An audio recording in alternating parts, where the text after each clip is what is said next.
রব্বুল আলামিন বলেন, কুল্লু নাফসি, যতগুলো নাফস আমি আল্লাহ সৃষ্টি করেছি, যতগুলো প্রাণ আমি আল্লাহ সৃষ্টি করেছি, যতগুলো প্রাণ আমি আল্লাহ বানাইছি, আল্লাহ বলেন যায়েকাতুল মাউত, আমি যেই আল্লাহ তোমাদের প্রাণ বানাইছি, আমি সে আল্লাহ ঘোষণা দিচ্ছি প্রত্যেকটা নফসকে আমি আল্লাহ অবশ্যই অবশ্যই মৃত্যুর স্বাদ গ্রহণ করাবো।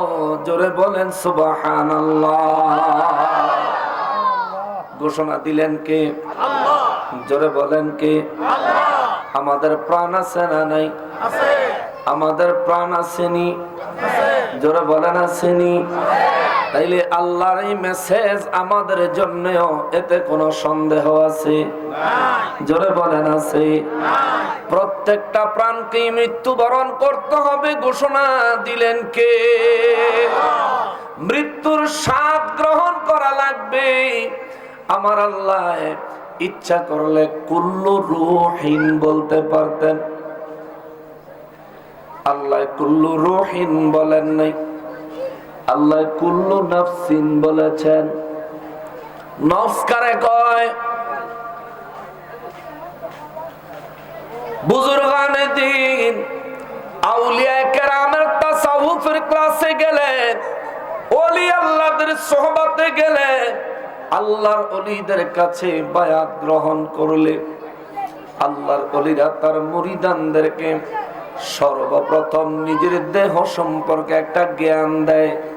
কেননা হাদিসের কিতাবের মধ্যে রয়েছে, মান আরাফা নাফসাহু, যে ব্যক্তি নিজেকে চিনতে পেরেছে, ফাকাদ আরাফা রাব্বাহু, ওই ব্যক্তি তার রবকে চিনে ফেলেছে। জোরে বলেন সুবহানাল্লাহ। যে ব্যক্তি নিজেকে চিনতে পেরেছে, ওই ব্যক্তি তার রবকে চিনে ফেলেছে। এই জন্য আল্লাহর ওলিরা, বুজুর্গানে দ্বীনেরা, তাদের সোহবতে কোনো মানুষ গেলেই তাদেরকে তারা সর্বপ্রথম দেহ সম্পর্কে একটা পরিচিতি শিখায়। এ বান্দারে, এরে আল্লাহর বান্দা, তুমি জানো নি তোমার দেহটা আমার আল্লাহ কত রকমের উপাদান দিয়া বানাইছি। আল্লাহর ওলির খেদমতে, বুজুর্গানে দ্বীনের খেদমতে মুরিদানরা চাতক পাখির মতো তাকায় তাইকা তাইকা তারা আল্লাহর ওলিদের দেওয়া কথাগুলো হৃদয় দিয়ে অনুধাবন করে এবং মনে রাখে। আল্লাহর ওলিরা প্রথমে শিখায়, বাবারে আল্লাহ মানুষ বানাইছে 10 রকমের লতিফা দিয়া। চিৎকার দিয়া বলেন সুবহানাল্লাহ। মানুষ বানাইছে আল্লাহ 10 রকমের লতিফা দিয়া। তার মধ্যে 6টা লতিফার নির্দিষ্ট স্থান আছে, 6টা লতিফার ঠিকানা আছে। বাকি 4টা লতিফার কোনো ঠিকানা নাই রে বাবা। বাকি 4টা লতিফার কোনো ঠিকানা নাই, ঠিকানা নাই। একটা লতিফার নাম হলো কলব, এটা তাকে বাম দুধের 2 আঙ্গুল নিচে। দ্বিতীয় নম্বর লতিফার নাম হলো রূহ, এটা তাকে ডান দুধের 2 আঙ্গুল নিচে। 3 নম্বর লতিফার নাম হলো সের, এটা তাকে বাম দুধের 2 আঙ্গুল উপরে। 4 নম্বর লতিফার নাম হলো খাফি, এটা তাকে ডান দুধে 2 আঙ্গুল উপরে। আর একটা 5 নম্বর লতিফার নাম হলো আখফা, ওইটা তাকে মানুষের বুকের মধ্যখানে। মানুষের এই সিনা, এই বুক, এই সিনাকে আমার আল্লাহ 5টা লতিফা দিয়া বন্দনা করেছেন। চিৎকার দিয়া বলেন সুবহানাল্লাহ। আপনার গোটা শরীরের মধ্যে সবচাইতে গুরুত্বপূর্ণ পার্টস হলো বুকে। কলব, রূহ, সের, খাফি, আখফা, এই জায়গাটার মধ্যে হলো আপনার পুরো বডির সবচাইতে গুরুত্বপূর্ণ পার্টস। এই জায়গার মধ্যে আল্লাহ আপনার হার্ট দিয়েছে 2টা না 1টা। এই জায়গার মধ্যে আল্লাহ আপনার কলিজা দিছে দুইটা না একটা, এই জায়গার মধ্যে আল্লাহ আপনার ফুসফুস দিছে দুইটা না একটা, এই জায়গা দিয়া মস্তিষ্ক থেকে আরম্ভ করে সমস্ত রোগের নালীগুলো নেমে গিয়েছে। আরে বুক যদি পাস না করে হাতে পর্যন্ত রোগগুলি পৌঁছাবে না। বুক যদি পাস না করে তাহলে বুকের নিচে, পেটে, কোমরে, হাঁটুতে, এমনকি নিচের অংশে কোনো প্রকার শক্তি সামর্থ্য পৌঁছাবে না। মুসলমান রে, আমার আল্লাহ 5টা লতিফা দিয়া আমার আপনার সিনাটাকে বাইন্ডিং করলেন। আল্লাহ তো ইচ্ছা করলে 6টা লতিফা দিতে পারতেন, পারতেন না? যেখানে বামদুদের 2 আঙ্গুল নিচে একটা, বামদুদের 2 আঙ্গুল উপরে আর 1 লতিফা, যেখানে ডান দুধের নিচে, ডান দুধের উপরে আর 2 লতিফা, বুকের মাঝখানে 1 লতিফা না দিয়া মাঝখানে তো একটা উপরে একটা নিচে দিতে পারতেন। আল্লাহ 5টা কেন দিলেন? ওরে ভাই, 5-এর মধ্যে অনেক বড় নেয়ামত, 5-এর মধ্যে অনেক বড় নেয়ামত। আল্লাহ বান্দারে 5 ওয়াক্ত নামাজ দিবেন, এই জন্যই সর্বপ্রথম আমার নবীকে 50 ওয়াক্তের প্রস্তাব দিয়েছেন। চিৎকার দিয়া বলেন সুবহানাল্লাহ। আল্লাহর ইচ্ছা আল্লাহর বান্দা নবীর উম্মতদেরকে 5 ওয়াক্ত নামাজ দিবেন, এজন্য আল্লাহ 50 ওয়াক্তের প্রস্তাব দিবেন। কারণ আল্লাহ জানেন তার হাবিবুল্লাহ কমায়া নিবেন। জোরে কন্যা সুবহানাল্লাহ।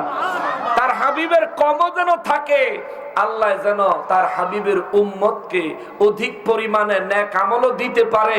এই 2 রাস্তা খোলা রাখা আল্লাহ প্রস্তাব দিছে, হুজুর আপনার উম্মতের জন্য মেরাজের ব্যবস্থা করলাম, দৈনিক 50 ওয়াক্ত, অর্থাৎ 50 ওয়াক্ত নামাজ। আমার নবী খুশি হয়ে চলে আসলেন। মুসা নবী বললেন আপনার উম্মত এত নামাজ পড়তে পারবে না, কমায় আনেন। আমার নবী গেলেন, কোন বর্ণনায় আসছে 9 বার, কোন বর্ণনায় আসছে 5 বার। আমার নবী গেলেন, যাওয়ার পর বারবার আল্লাহ কমায়া দিয়া সবশেষে 5 ওয়াক্ত দিয়ে আল্লাহ বললেন, হুজুর আপনার উম্মতের কেউ যদি এই 5 ওয়াক্ত নামাজ দুনিয়ায় আদায় করে, আমি আল্লাহ তারে 50 ওয়াক্তের সওয়াব দিয়ে দিব। সুবহানাল্লাহ। একদিনে বান্দার উপরে নামাজ ফরজ হলো কয় ওয়াক্ত? 5 ওয়াক্ত। আমার আপনার বুকের মধ্যে আল্লাহ 5টা লতিফা দিয়া বডির সবচাইতে গুরুত্বপূর্ণ জায়গা এই বুকটারে, এই সিনাটারে আমার আল্লাহ বাইন্ডিং করলেন। এই সিনা আল্লাহ 5 লতিফা দিয়া বাইন্ডিং করলেন, কারণ আমার আল্লাহ 5 ওয়াক্ত নামাজ দিয়া দিনের শুরু এবং শেষ করেছেন। আমার রব্বুল ইজ্জত পাক পাঞ্জাতন দিয়া সৃষ্টির শুরু এবং শেষ করেছেন। চিৎকার দিয়া বলেন সুবহানাল্লাহ। 5-এর মধ্যে সব। পাক পাঞ্জাতন বললে অনেকের কাছে অনেক কষ্ট লাগে, বিভিন্ন রকম কথা বলে। যারা ফাঁক ফাঞ্জাতন কয় হারা বলে বেদাতি, যারা ফাঁক ফাঞ্জাতন কয় হারা বলে মাজার পূজারি, অথচ হেগরে দেহি মন্দিরও গিয়া পূজা দেয়। ঠিক না? যে যেটা করে হাই হেডার কথা আরেকজন রেখে। মুসলমানের আরিফ, আমার প্রিয় নবীর উম্মতের আরিফ, পাক পাঞ্জাতনের উপরে কথা বলা আমার উদ্দেশ্য নয়। তবে শোনেন, আমার নবী রাহমাতুল লিল আলামিন বলেন, আমার আলী, আমার ফাতেমা, আমার হাসান, আমার হুসাইন এবং আমি নবী রাহমাতুল লিল আলামিন, আমার নবী বলেন আমার আহলে বাইত হলো নূহ নবীর নৌকা। আমার আহলে বাইত হলো নূহ নবীর নৌকার ন্যায়। আমার আহলে বাইতের প্রেমের নৌকা যে ব্যক্তি সওয়ার হবে, নূহ নবীর নৌকায় যারা সওয়ার হয়েছিল ওরা যেভাবে বেঁচে গেছে, যারা সওয়ার হয় নাই অন্যরা যেভাবে ধ্বংস হয়ে গেছে।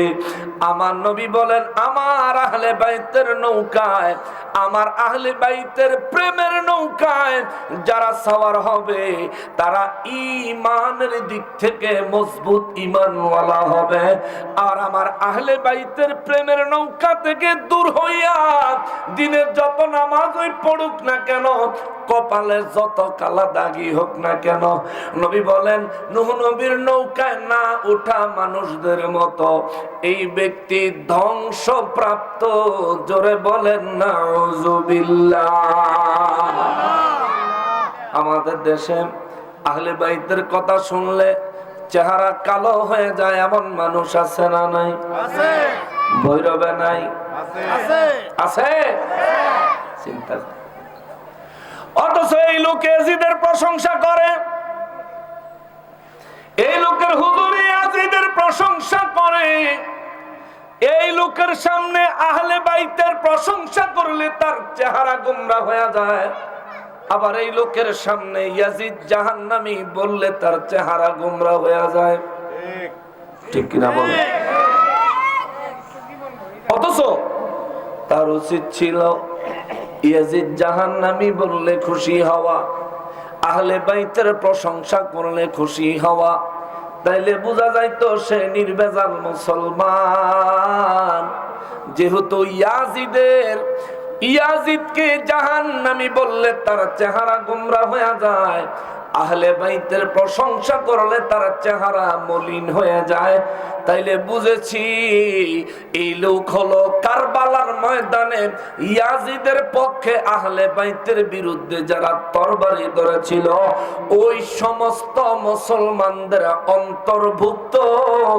দেখতে মুসলমান, হাকিকতে মুনাফিক, জাহান্নামী, ইয়াজিদের প্রেতাত্মা।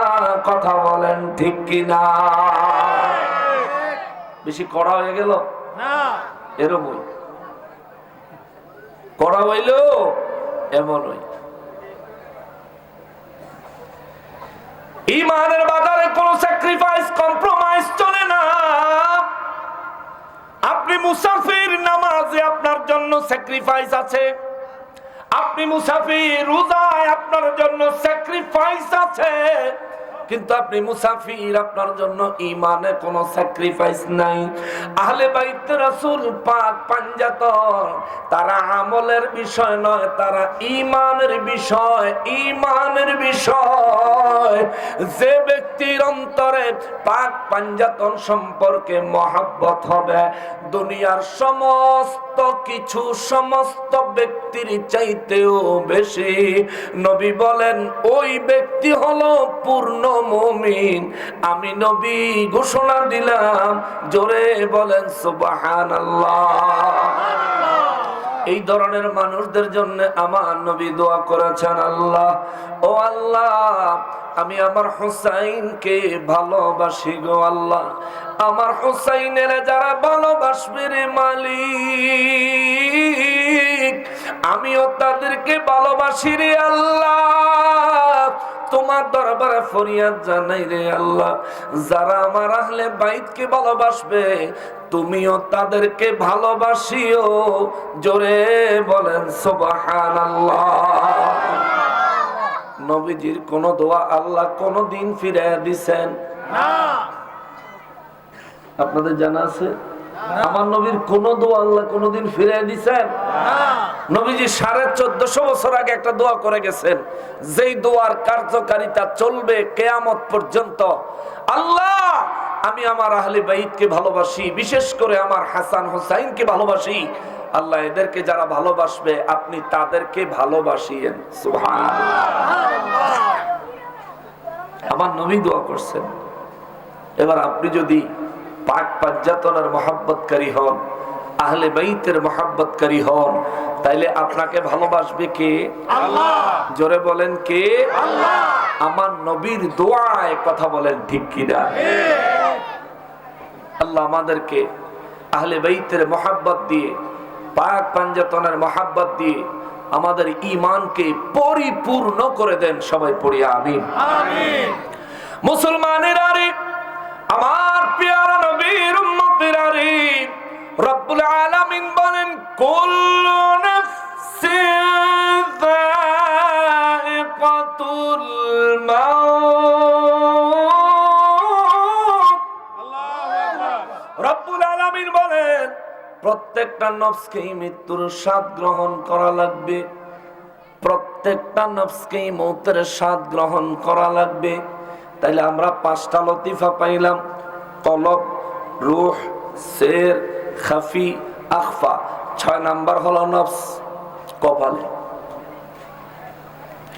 6 নাম্বারে হলো নফস, মানুষের কপালে থাকে। নফসের কাজ কি? নফস কবে সৃষ্টি হইল? রব্বুল আলামিন নফসকে যখন বানাইলেন, আমার আল্লাহ নফসকে জিজ্ঞেস করলেন, নফসরে বলো মান আনা, আমি কে? আল্লাহ জিজ্ঞেস করছে, এ নফস বলো আমি কে? নফস জবাব দেয়, আনা আনা, আনতা আনতা, আমি আমি, আপনি আপনি। আপনি কে আমি জানি না, আমার জানানোর দরকার নাই। আমি আমি, আপনি আপনি। রব্বুল ইজ্জাতের কাছে তার জবাবটা কি ভালো লেগেছে? আল্লাহ খুব কষ্ট পাইছে। ফেরেশতাদেরকে নির্দেশ দিলেন, ওরা জাহান্নামে ফেলা, বানাইয়া ওই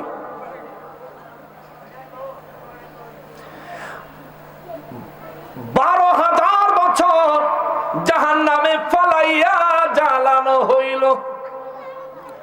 12,000 বছর পরে জাহান্নাম থেকে তারে বাহির কইরা আল্লাহ আবার জিগায়, মান আনা, ক আমি কে? 12,000 বছর পরে হাতে কয় আনা আনা, আনতা আনতা, আমি আমি, আপনি আপনি।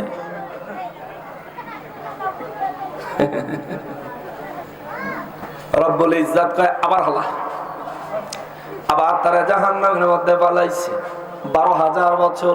সুবহানাল্লাহ, জোরে কর 12,000 বছর জাহান্নামের আগুনে জ্বালাইয়া আমার রব্বুল ইজ্জাত আবার তারা জাহান্নাম থেকে বাইর করে না জিজ্ঞাসা, বল মান আনা, আমি কি? কয় আনা আনা, আনতা আনতা, আমি আমি, আপনি আপনি। আল্লাহ কয় 24,000 বছর জাহান্নামের আগুনে জ্বললেও তুই কি আমার চিনতে মনে চায় না রে? কয় আনা আনা, আনতা আনতা। আল্লাহ কয় আবার হালা, আবার হালাইস। এই নফস আমাদের এখন আল্লাহ ফিট করে দিছে। এর লেগে তো আমরা সারা রাত ফেসবুক চালাইতাম পারি, কিন্তু ফজরের নামাজ পড়তাম পারি না, ঠিক না? সারা রাত বেড়ির লগে মোবাইলে হ্যালো হ্যালো করতাম পারি, কিন্তু ফজরের নামাজে যাইতাম পারি না, ঠিক কিনা বলে? যে ঠিক আছে শীতের লেগে বাইরে যাইতাম পারি না, আরে উঠটা তো ওযু করে গরুই নামাজটা পড়ে লাই, হেডেও আমরা পারি না, আমরা পড়ি না। কারণ ওই যে বদমাইশ আল্লাহ দিয়ে দিছে। পুনরায় আমার আল্লাহ আবার নফসের জাহান্নামে নিক্ষেপ করলেন 12,000 বছর। আবার জাহান্নামের ভিতরে নফসকে জ্বালাইলেন। জ্বালানোর পরে আমার আল্লাহ পুনরায় তারে উঠাইয়া আনলেন। আয়না জিগায় মান আনা, বল আমি কে? বল আমি কে? বল আমি কে?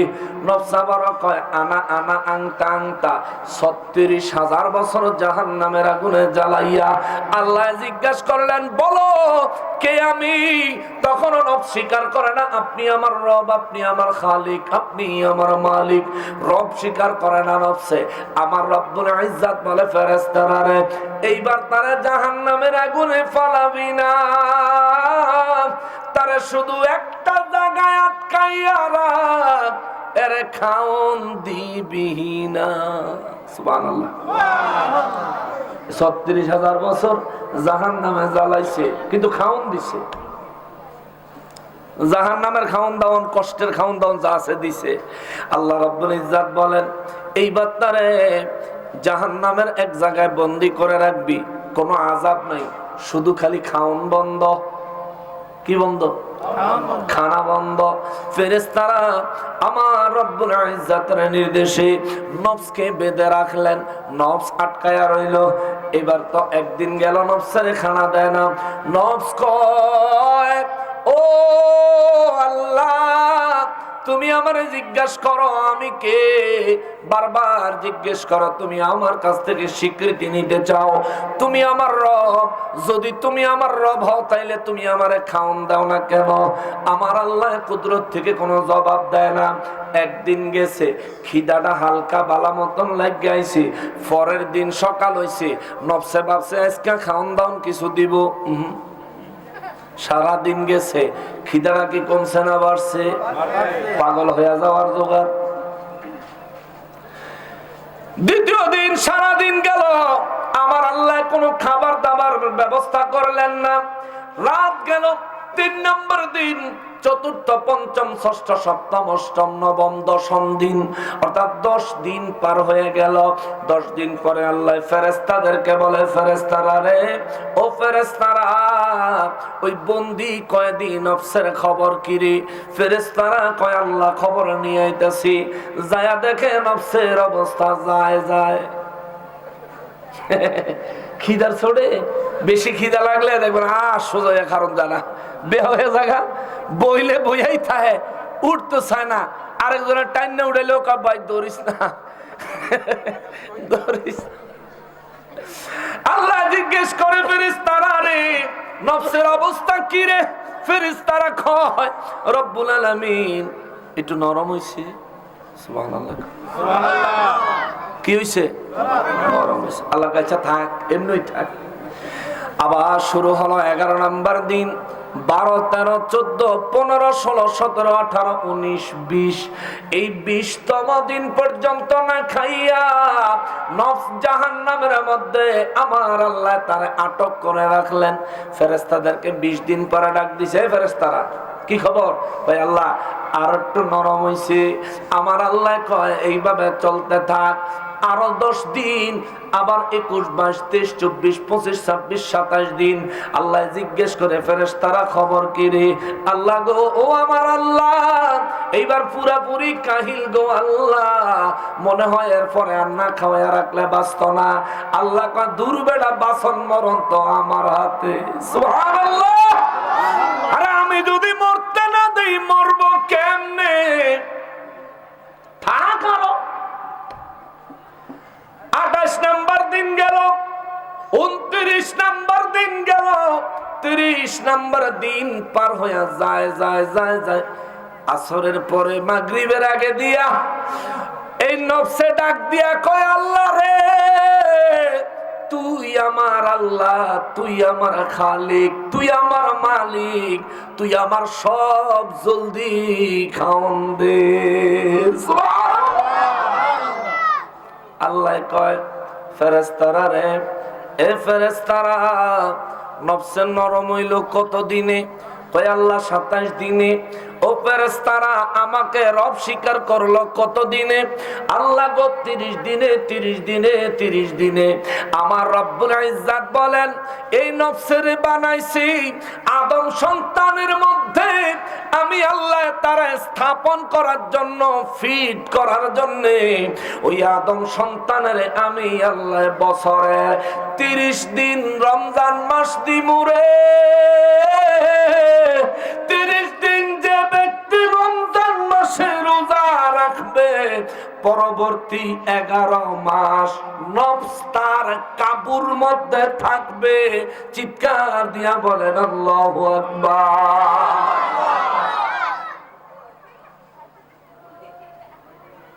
রমজান মাসে রোজা রাখেননি? রাখেননি? দোহানার ফিসে দিয়ে হান্দায় খায় কেড়ায়, দোহানার ফিসে দিয়ে হান্দায় খায় কাড়ায়।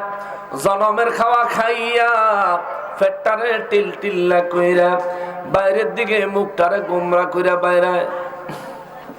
রোজা অনেক কষ্ট, রোজা অনেক কষ্ট, কিন্তু খাইয়াইছে হবাই। রোজা অনেক কষ্ট। একবার চাকরির ইন্টারভিউ দিতে গেছে, ডাক্তারের ডিসপেন্সারি ফার্মেসিতে চাকরি লইব। হে বেড়ারে জিগাইছে, বলেন তো গ্যাস্ট্রিকের ঔষধ কবে আবিষ্কার হয়েছে? যেদিন গাত্তারে মানুষে গ্যাস্ট্রিকের দোহাই দিয়া রোজা রাখন বন্ধ করছে, সেই দিন। যেদিন গ্যাস্ট্রিকের দোহাই দিয়া রোজা রাখন বন্ধ করছে, সেদিন গ্যাস্ট্রিকের ট্যাবলেট আবিষ্কার হয়েছে। আপনার কথাটা এই সত্য উত্তর না হইলেও কিন্তু বাস্তবসম্মত উত্তর। আপনার চাকরি কনফার্ম। মারহাবা কর মুসলমানেরা, আমার পেয়ারা নবীর উম্মতেরা, আমার ওই রব্বুল আলামিন আদম সন্তানের কপালের মধ্যে নফসকে ফিট করে দিলেন। ইবলিস শয়তান মানুষের এই নফসে ধোঁকা দেয়, ইবলিস শয়তান মানুষকে নফসে ধোঁকা দেয়। নফস মানুষের ভিতরে লালসা জাগায়, নফস মানুষের ভিতরে খায়েশ জাগায়, নফস মানুষকে গুনাহের দিকে ধাবিত হওয়ার সময় আল্লাহর আযাবের ভয় থেকে ভুলাইয়া রাখে। ও মুসলমান, এই জন্যই তো আমার আল্লাহ কয়, নফস রে তোরে আমি 50 বছর, 60 বছর, 70 বছর, 100 বছরের জন্য আমি আমার বান্দা, কিন্তু আমি আল্লাহ মৌতের ঘোষণা দিলাম, কুল্লু নাফসিন যায়িকাতুল মাউত।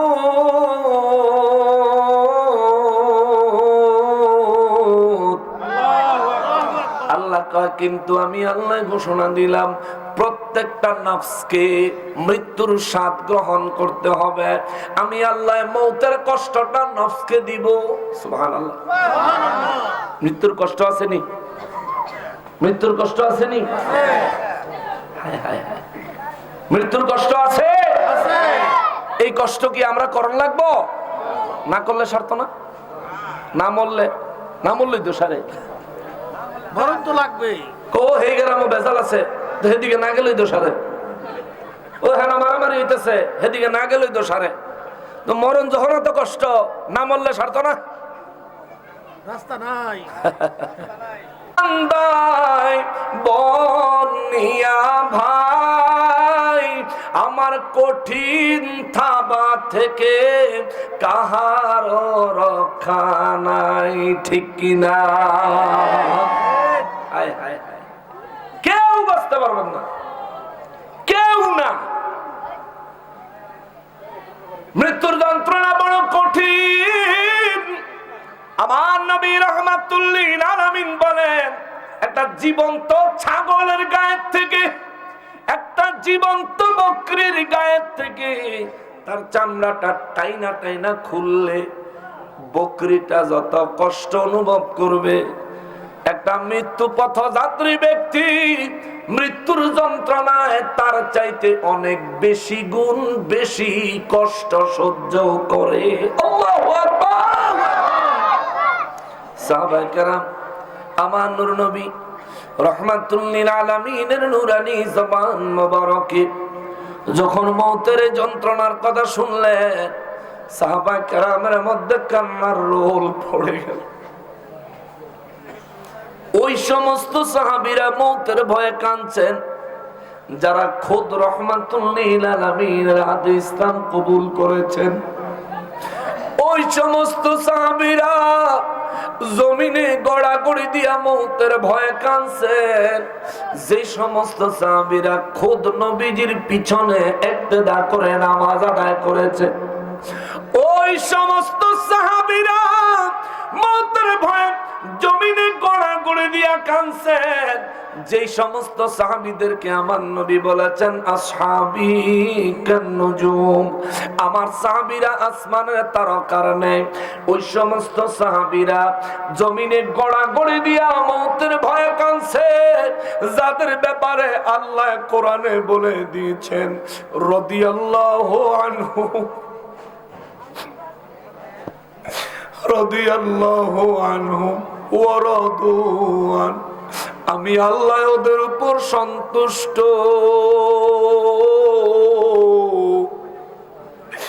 ওরাও আমি আল্লাহর উপর সন্তুষ্ট। সুবহানাল্লাহ। যারা আল্লাহর উপর সন্তুষ্ট, যাদের উপর আমার আল্লাহ সন্তুষ্ট, তাদের কি মওতের ভয়ে কান্না করার প্রয়োজন ছিল? ছিল না রে। যারা রাহমাতুল লিল আলামিনের মতো নবীর সাহাবী, যাদের প্রত্যেককে রাহমাতুল লিল আলামিন নিজের চক্ষু মোবারকে সরাসরি দেখেছেন, যাদের নাম পরিচয় নবী সরাসরি জানতেন, যারা খোদ রাহমাতুল লিল আলামিনকে নিজের চোখে ঈমানের সাথে দেখেছেন, ঈমানের সাথে নবীকে দেখার ব্যাপারে নবী হাদিস বর্ণনা করেছেন। আমার নবী বলেন, লা তামুসুন্নারু মুসলিমার রাআনি, যে মুসলমান আমি নবীর ঈমানের সাথে দেখলো, ওই মুসলমানকে জাহান্নামের আগুন কখনোই স্পর্শ করবে না। আমি নবী ঘোষণা দিলাম, আমার ওই উম্মতের জন্য জাহান্নামের আগুনের আযাব হারাম। চিৎকার দিয়া বলেন সুবহানাল্লাহ, আরো জোরে বলেন সুবহানাল্লাহ। নবী বলেন, ঈমানের সাথে আমি নবীকে যে ব্যক্তি একবার দেখছে, ঈমানের উপর তার যদি মওত হয়, আমার নবী বলেন ওই ব্যক্তির জন্য জাহান্নামের আগুন হারাম। ওই জাহান্নামের আগুন যাদের উপর অলরেডি হারাম হয়ে গেছে নবীর ঘোষণায়, ওই সাহাবীরা জমিনের মধ্যে গড়াগড়ি দিয়া কান্না আরম্ভ করলেন। আমার নবী রাহমাতুল লিল আলামিন নিজ চক্ষু মুবারকের পানি জর্জর করে ছেড়ে দিয়ে নবীও কান্না আরম্ভ করেছেন। সাহাবীরাও কান্দে, আমার নবীও কান্দেন। নবী অবশেষে জিজ্ঞেস করেন, সাহাবীরা রে, এ সাহাবীরা, কান্নার কারণ কি রে? সাহাবীরা ডাইকা কয়, নবী গো,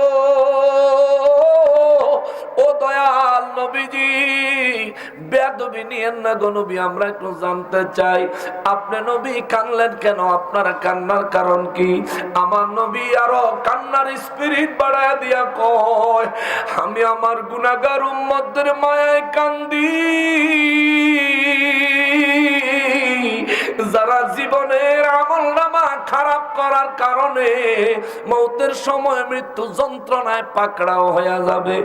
আমার ওই উম্মতদের কথা মনে পড়লে আমি আর নিজের চোখের পানিগুলো ধরে রাখতে পারি না রে সাহাবীরা। এ সাহাবীরা, তোরা কান্দি কেন? সাহাবীরা কয়, নবী গো, আমরা কেঁদেছি তার কারণ হলো, যদি জীবন্ত বকরির গায়ের থেকে চামড়া টেনে খোলার মতো এর চাইতে বেশি কষ্ট যদি মওতের হয়, নবী গো কেমনে সইব? ও নবী, কেমনে সইব? নবী গো, এই যন্ত্রণা থেকে বাঁচার কি কোনো পথ নাই গো নবী?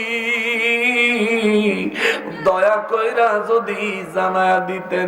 আমার নবী রাহমাতুল লিল আলামিন সিজদা মোবারকে পড়ে গেলেন, রব্বুল ইজ্জাতের দরবারে দুই চক্ষু মোবারকের পানি মোবারক ছেড়ে দিলেন।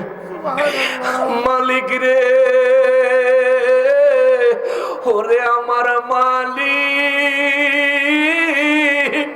যেই সাহাবীরা আমি নবীর জন্য, তোমার ইসলামের জন্য, তোমার দ্বীনের জন্য নির্দ্বিধায় নিজেদের জীবন যুদ্ধের ময়দানে কুরবানি করে দেয়, আজকে ওই সাহাবীরা, তোমার হাবিবের ওই সাহাবীরা আজ মৃত্যুর যন্ত্রণায় কেঁদে কাতর।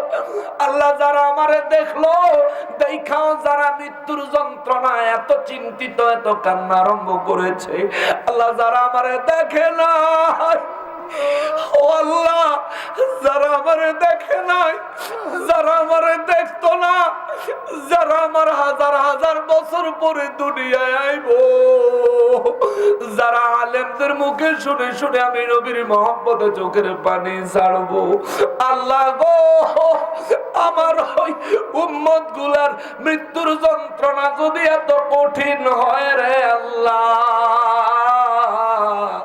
আমি নবী সইতে পারবো না। সুবহানাল্লাহ, সুবহানাল্লাহ। দয়ালো নবী, প্রেমের ছবি আর আসবে না জগতে, আমার দয়ালো নবী, প্রেমের ছবি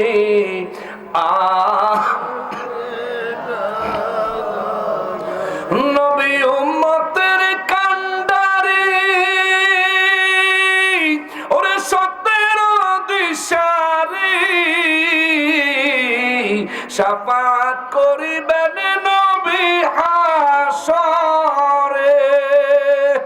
নবী উম্মতের কান্ডারি, সত্যের দিশারি, শাফাত করিবেন নবী হাসরে। নবী হাসর দিনে উম্মত নবী হাসরের দিনে উম্মত বিনে যাবেন না নবীজি বেহেশতে,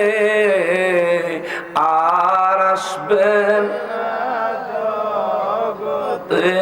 আমার দয়াল নবী প্রেমের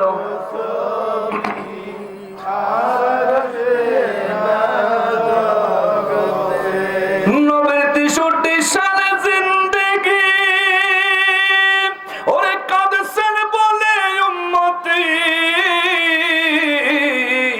এখনো কাঁদেন শুয়ে মদিনাতে।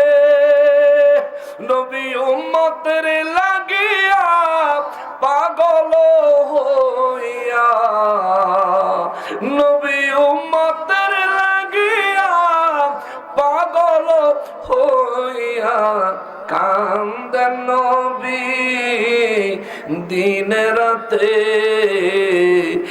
আর আসবেন না জগতে আমার দয়াল নবী প্রেমের ছবি।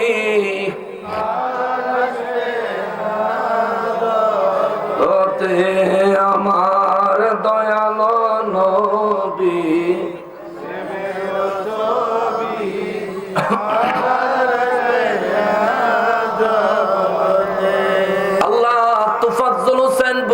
হুজুরের মাজারে সওয়াব কবুল করে নাও। আল্লাহ তোফাজ্জল হোসেন বৈরবী হুজুরের জিন্দেগীর तमाम গুনাহ খাতাগুলি maaf করে দাও। আল্লাহ তোফাজ্জল হোসেন বৈরবী হুজুরের কবর জান্নাতের উচ্চ মাকাম মর্যাদা সম্পন্ন বানায়া দাও। আল্লাহ ওনার মাজারে জান্নাতি রিজিকের ব্যবস্থা করে দাও, জোরে বলেন আমিন। ভৈরবের রত্ন, ভৈরবের রত্ন ছিল।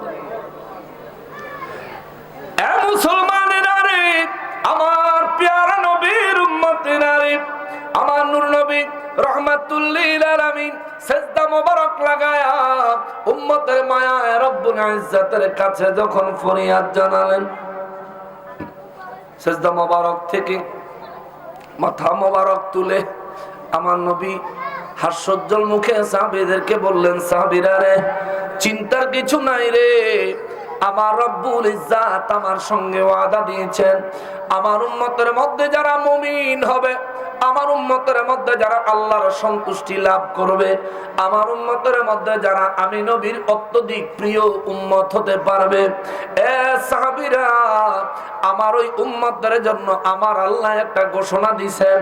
আমার আল্লাহর ঘোষণা হলো, আমার ওই উম্মত মৌতের সময় মৃত্যুর কোলে যখন ঢলে পড়বে, শিশু বাচ্চা মায়ের বুকের দুধ পান করার সময় ঘুমায়া গেলে বাচ্চার মুখ থেকে মা দুধের বাট টান দিয়া বাহির করে ফেললে বাচ্চার যেমনি ভাবে ঘুম ভাঙে না, বাচ্চায় যেমন ভাবে টের পায় না, আমার নবী বলেন আমার উম্মতের মধ্যে যারা মুমিন হবে তাদের জান আমার আল্লাহ এর চাইতে আরো সহজ ভাবে কবজা করবেন, জোরে বলেন সুবহানাল্লাহ। সব সুবিধা নবীর খাতিরে আমাদেরকে দিলেন কে? কার খাতিরে? জোরে বলেন কার খাতিরে? আহা, তোমরা নবী চিনো না রে মুসলমান, নবী চিনো না, নবী চিনো না। তুমি যদি নবী না চিনো আমার নবীর কিছু আসে যায় না, কেননা নবী আমরা তোমায় না চিনিলে তোমায় কি আসে যায়, দুশ্মনেরা না চিনিলে তোমার কি আসে যায়, দোনো জাহান তোমারি নূরি কদমে লুটায়, দোনো জাহান তোমারি নূরি কদমে লুটায়, ইয়া রাসূলুল্লাহ ইয়া হাবিবাল্লাহ, বলেন ইয়া রাসূলুল্লাহ ইয়া হাবিবাল্লাহ।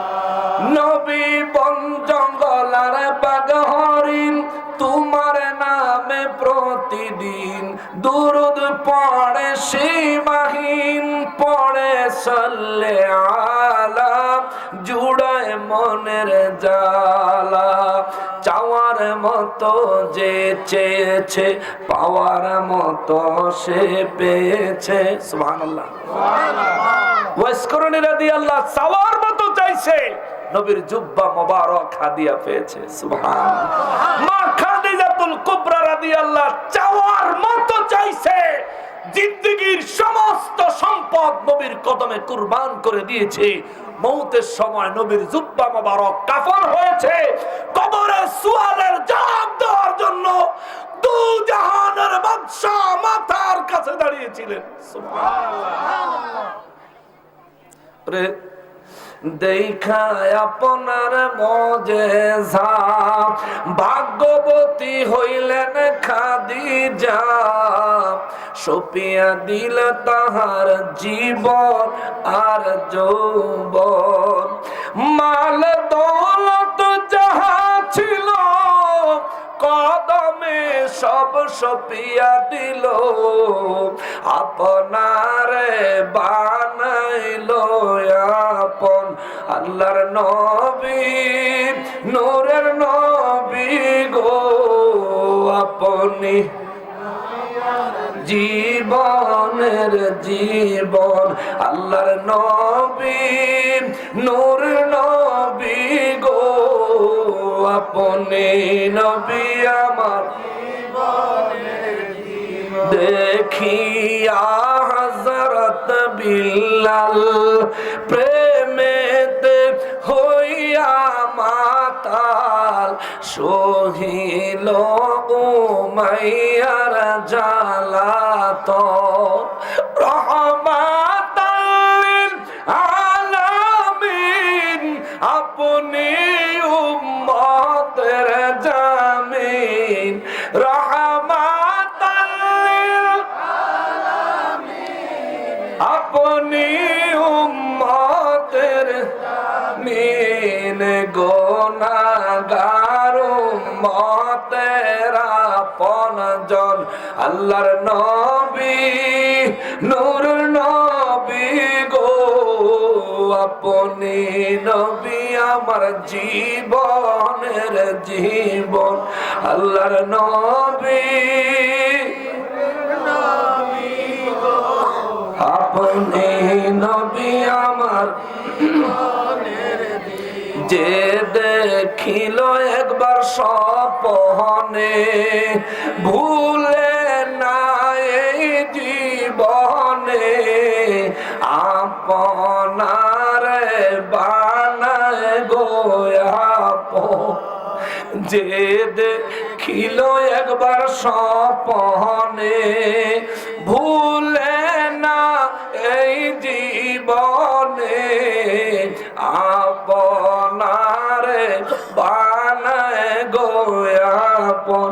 রহমাতাল লিল আলামিন, আপনি উম্মতের জামিন। রহমাতাল লিল আলামিন, আপনি উম্মতের জামিন। গুনাহগার উম্মতের আপনজন। আল্লাহর নবী, আপনি নবী আমার, আপনি আমার জীবন সাথী। অন্ধকার কবরের বাতি, আপনি আমার দুই দুনিয়ার ধন। আপনি আমার জীবন সাথী।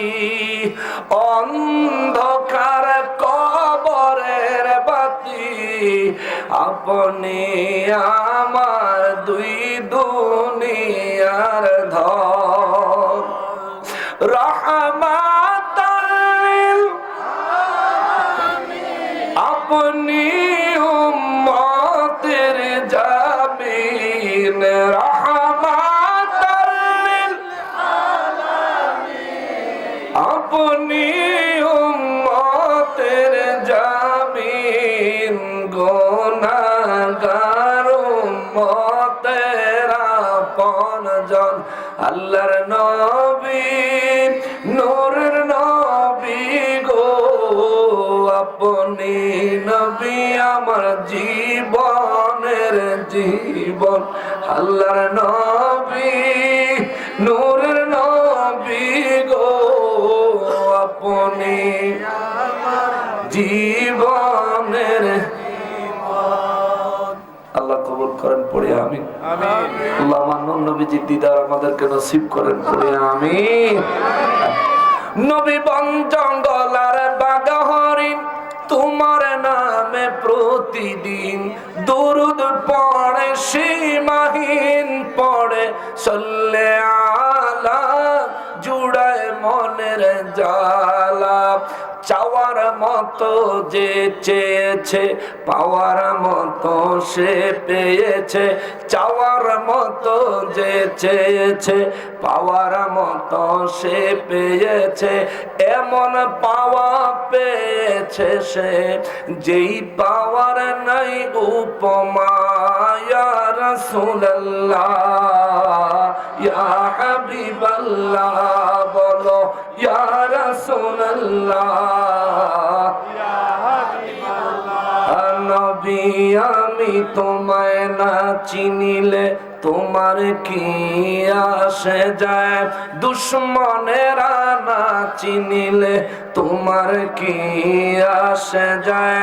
দোনো জাহান তোমারি নূরি কদমে লুটায়, দোনো জাহান তোমারি নূরি কদমে।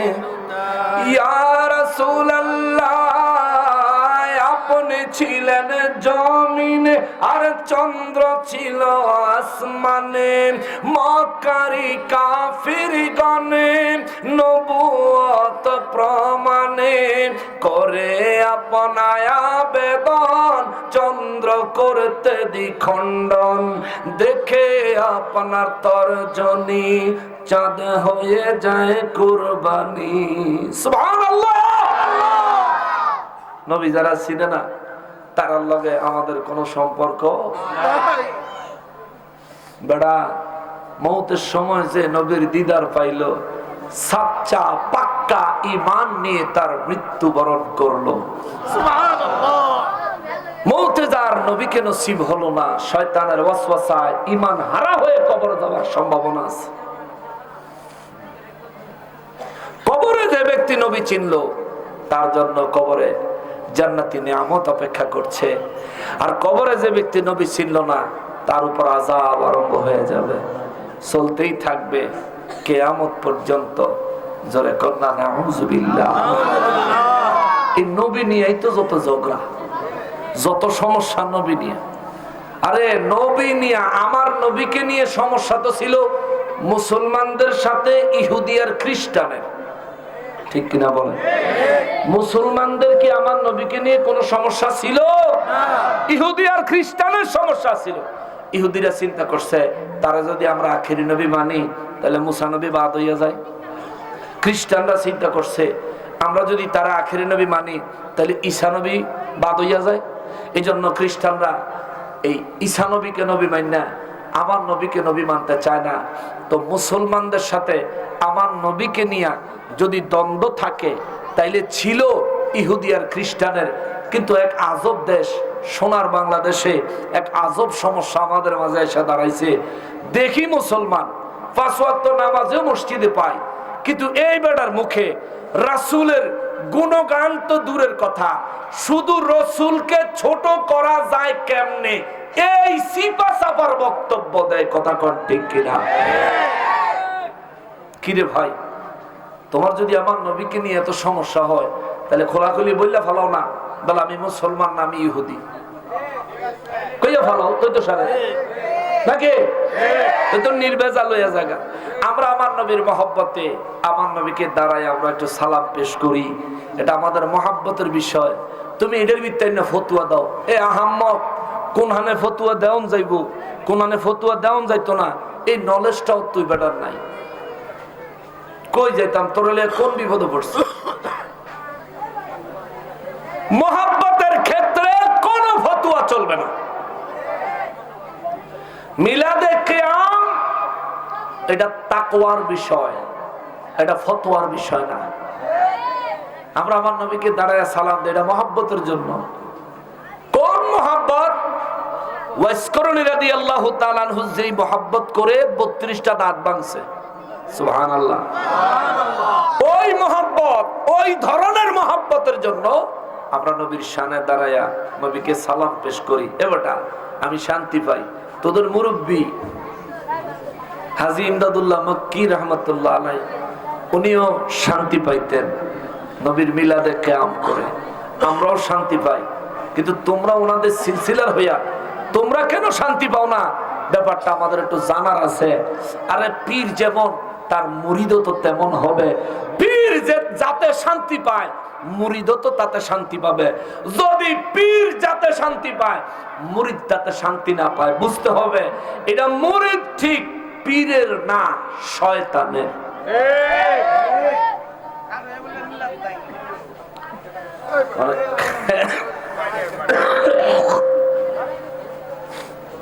আমার কথার প্রসঙ্গে কথাটা চলে আসলো, এই জন্য বললাম। অনেকে এটারে ফতুয়ার কিতাব দিয়ে বিশ্লেষণ করে। আমি আপনার ঘরে এমন একটা কোন ইচ্ছা পথ দেখা দিয়ে যায় যে সব ফতুয়া বাতিল দিব না, থাক পরে ভেজাল লাগবে না, কোন ইচ্ছা পথ। আচ্ছা, যে ব্যক্তি বলবে কোরআন হাদিসের কোন জায়গায় মিলাদে নবীরে কিয়াম করে সালাম দিতে হইব, এরকম কোন কথা কোন জায়গায় নাই। সাহাবীদের যুগে নবীজিকে এইভাবে দাঁড়ায় কেউ ইয়া নবী সালাম আলাইকা বলে নাই, এই জন্য এটা বিদআত। যে ব্যক্তি বলবে, আপনি ওনাকে বলবেন ভাই সাহাবায়ে কেরাম নবীজির যুগে এইভাবে দাঁড়ায় সালাম পেশ করেন নাই, এই কথাটা আপনি কিভাবে জানছেন? বলবে আমি বুখারীর থেকে জানছি, আমি তিরমিজির থেকে জানছি, আমি সিহাসিত্তার কিতাব থেকে জানছি, আর অন্যান্য হাদিসের কিতাব থেকে জানছি, ফতোয়ার কিতাব থেকে জানছি, কোরআন শরীফের কোন জায়গায় এমন কোন বিষয় পাই নাই। এই কথাগুলোই কিন্তু তার মুখে আসবে না, এর বেশি কিছু আইব? এর বেশি আইতো না। তো তারে বলবেন ভাই সাহাবীদের যুগে বুখারী ছিল না, আপনি যেই বুখারী মিলাদের কিয়াম বিশ্রাম সাহাবীরা করছেনি, আর এই বুখারীই তো সাহাবীরা পড়ে নাই। সাহাবীদের যুগে কি বুখারী ছিল? সাহাবায়ে কেরামের যুগে, আমাদের এখনকার যুগের যেই আলেম হওয়ার পদ্ধতি, সিয়াসিত্তা পড়ো, হাদিসের কিতাব পড়ো, ফতোয়ার কিতাব পড়ো, ফিকহের কিতাব পড়ো, কোরআন শরীফের হাফেজ হও, তাফসীরের উপর তুমি পিএইচডি করো, তাফসীরের উপর মাস্টার্স করো, হাদিসের উপর মাস্টার্স করো, ফিকহের উপর মাস্টার্স করো, এই ধরনের ডিগ্রি কোন সাহাবীরা অর্জন করছিলেন না? তো আপনি এই যে ডিগ্রি অর্জন করছেন, এটাই তো বেদাত। আপনি যে ফতোয়া দেন, যে বুখারীর আন্ডারে, যে তিরমিজির আন্ডারে, যে ফতোয়ার কিতাবগুলোর আন্ডারে আপনি ফতোয়া দেন, এরকম একটা ফতোয়ার কিতাব সাহাবীর যুগে ছিল না। সুতরাং এই কিতাবটি আগে বেদাত।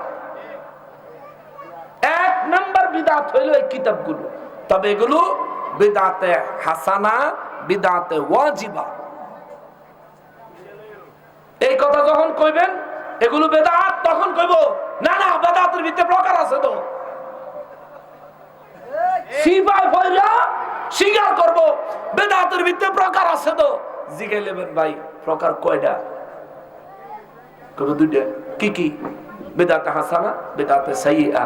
তো এই যে কিতাবাদি এগুলো যে লেখালেখি হইলো, ছাপানো হইলো, নবীর হাদিস এক জায়গা থাকবো, বুখারীতে কিছু, মুসলিমে কিছু, তিরমিজিতে কিছু, নাসাইতে কিছু, ইবনে মাজাতে কিছু, এই যে ভাগ ভাগ করে 6টা কিতাবে আলাদা আলাদা রাখলেন। আবার আপনারা এই 6টা কিতাবে সিহাসিত্তা বলে থাকেন। এই সিস্টেম আল্লাহ রাসূল সাহাবায়ে কেরামের যুগে ছিল না। তাহলে এই সিস্টেমটা কি?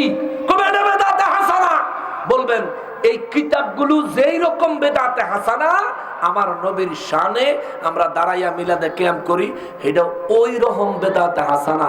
তোমার দৃষ্টিতে যদি এটা বেদাতে সাইয়্যাও হয়, তবু আমি করব।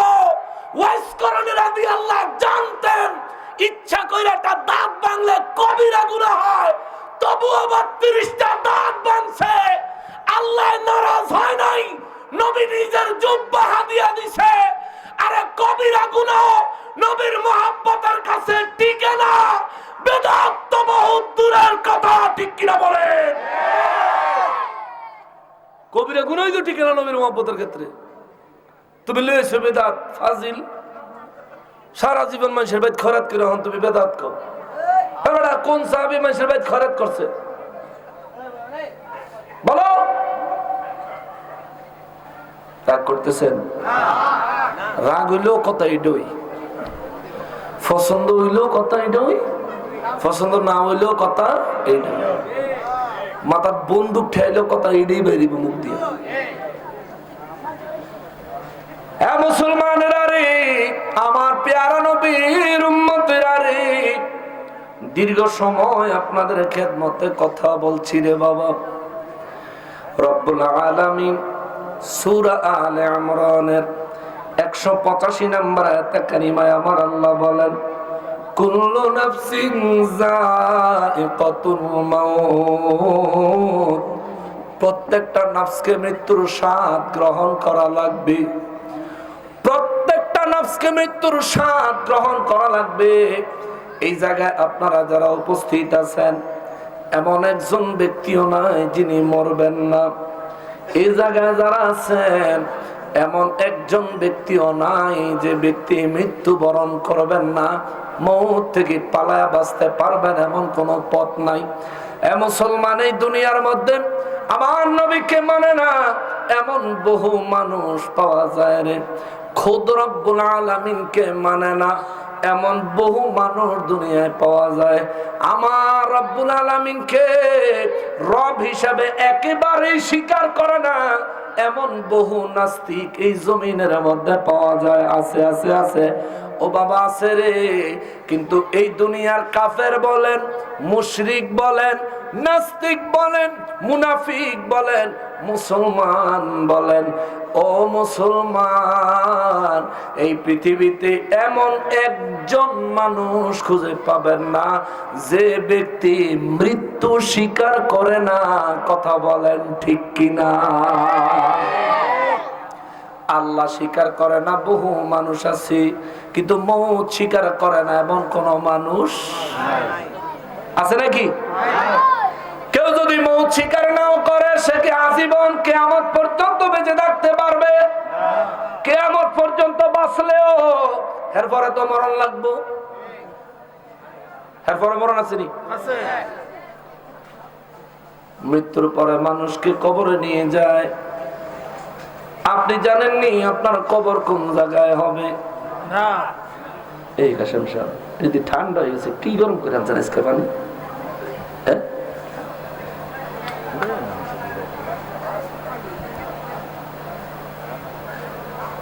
মৌতের পরে আমার কবর কোন জায়গায় হবে আমি জানি না। আপনার কবর কোন জায়গায় হবে আপনি জানেন? জানা আসেনি কারো? নাই। আমার কবর কোথায় হবে আমার কাছে আমার খবর নাই। আপনার কবর কোথায় হবে আপনার কাছে আপনার খবর নাই। কিন্তু ইমাম জালালউদ্দিন সুয়ুতি রহমাতুল্লাহি আলাইহি শারহুস সুদূর কিতাবে হযরত আবু হুরায়রা রাদিয়াল্লাহু তাআলা আনহু থেকে একটা হাদিসে মোবারক বর্ণনা করেছেন।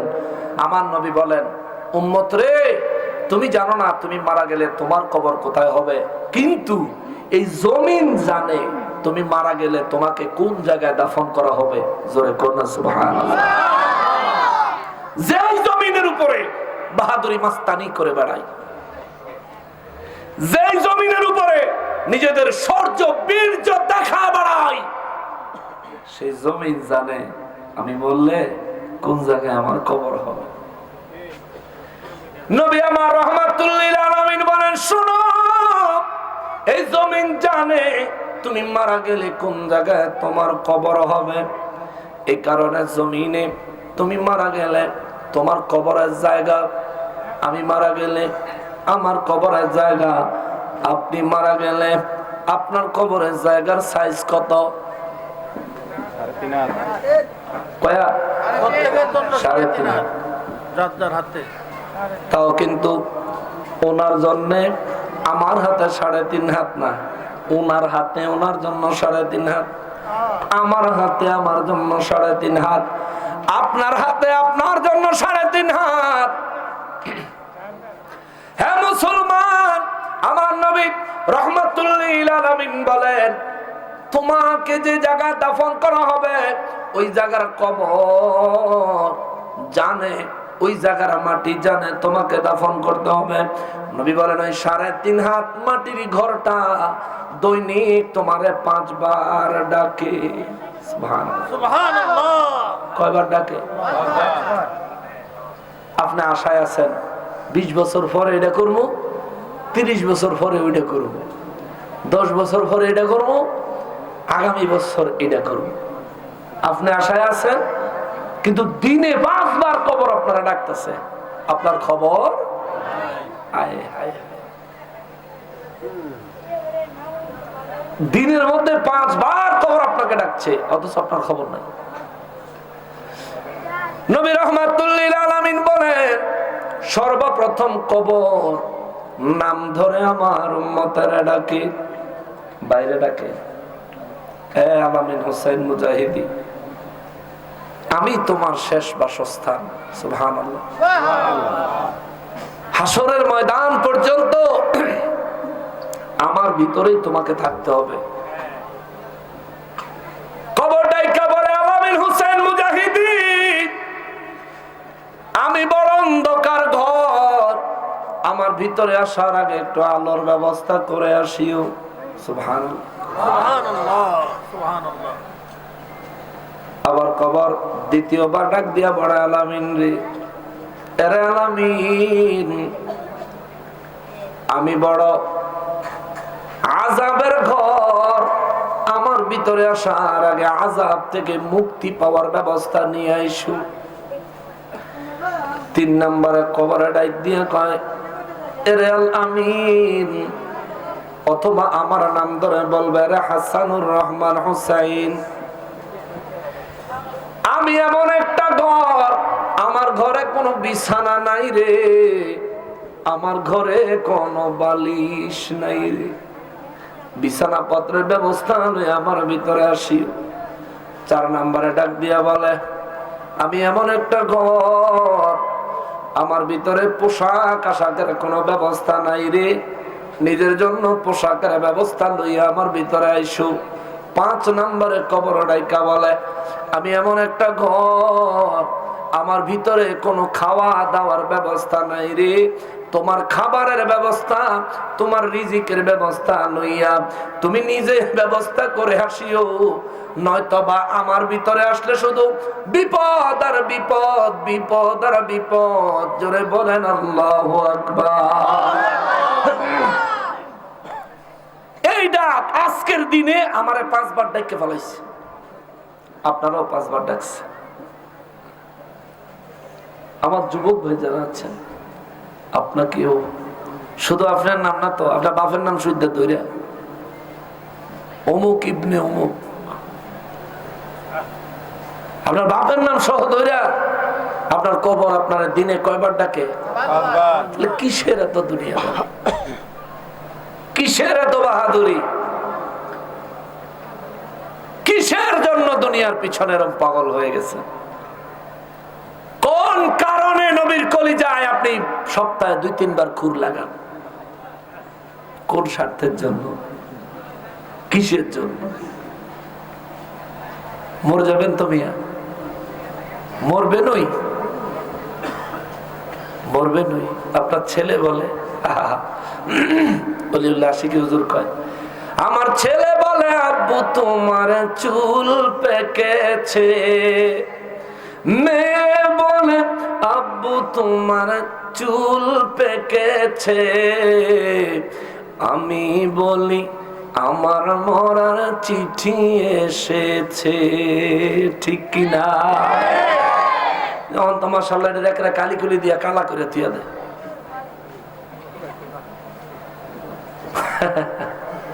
যুবক যারা আছো, বয়স কম কিন্তু কোন কারণে চুল সাদা হয়ে গেছে, তারা যদি চুল কালো করে অসুবিধা, কিন্তু বুড়া বেড়ায় গিয়ে যদি কালা করে বিপদ আছে। আপনি চাইলে মেহেদি ব্যবহার করতে পারেন, কিন্তু যুবকরা ইচ্ছা করলে কালার করতে পারে। তো কালারের মধ্যে আবার হালাল দেখে লইও, হ্যাঁ, কারণ কালার এগুলি তো বিদেশ থেকে আসে। এই কালারের যে বোতল টোতল প্যাকেট ট্যাকেট আছে, এদের গায়ের মধ্যে একটা সবুজ ফোঁটা থাকে, গোল সবুজ ফোঁটা, লাল ফোঁটা। লাল ফোঁটা থাকলে মুসলমান ব্যবহার করবা না, সবুজ ফোঁটা থাকলে ব্যবহার করবা।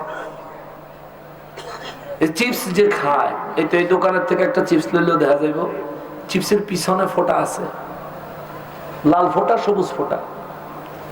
যে কোনো খাবারের জিনিস আপনি কেনার আগে আপনি দেখবেন এটার গায়ে কোনো চিহ্ন আছে কিনা, কোনো ফোঁটা আছে কিনা।